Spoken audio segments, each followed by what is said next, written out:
What's good, people? This is Denny from TDB bringing you guys another InBetweenIsode. This is InBetweenIsode 30, something like that. I'm going to do one that's basically about talk. So today we're going to talk about elitism and tea.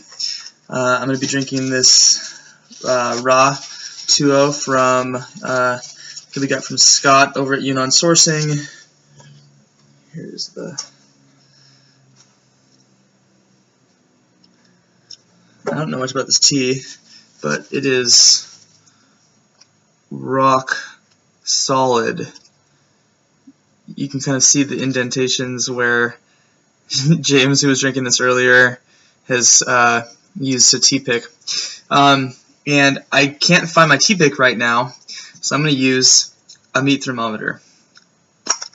But I wanted to make the point about elitism and tea. I think that people could see TDB and see folks who are drinking tea and think, oh, look at how fancy these people are. Look at how much they have to spend on such a luxury item when other folks are, struggling to get by. I think that's actually very legitimate. I think that there's a level of gratitude that I have about being able to spend money on tea and enjoy it as a luxury item. So I do think that's legitimate. But I think that elitism within any of these things, tea or wine or cigar snobs or, if you love scotch, whatever your little connoisseur collectible consumer thing might be, the people who are participating in the activity themselves are the folks who are making it elitist. For me, I'm more concerned about the experience of drinking tea, the flavors of the tea, and the mood, energy, and atmosphere that it creates in my life. Much more so than I am what the label says, how old the tea was, how much it cost, who reviewed it, who didn't review it, who thinks what about, yada yada. Those peripheral things, in my opinion, don't matter. If the tea is 200 years old, it could still taste terrible, and it can still, or a tea could be, coming from my nasty tea plants, and it could taste good. Coincidentally, it doesn't taste good, but it could.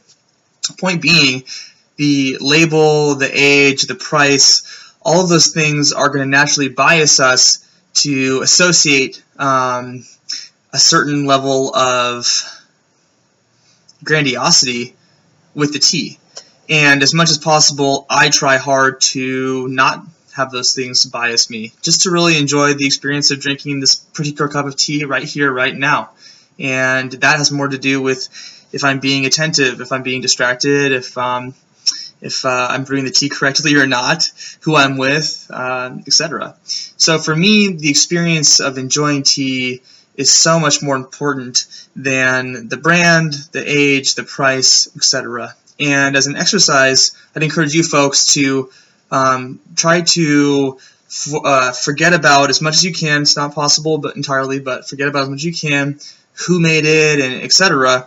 And really just enjoy the tea.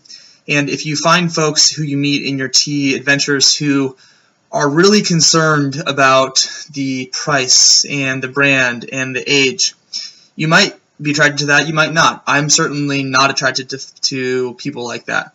So it's up to you. But the tea and drinking tea itself does not make, it's not that it's an elitist thing in and of itself. It's not inherently elitist. It's just a beverage.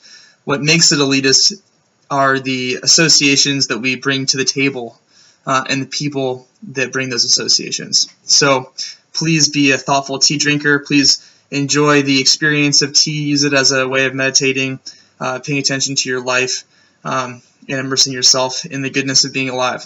So I'm going to go get drinking, and I'll see you guys next time. Check us out on tdb.org for more musings, long format content, as well as articles and episodes with James and I.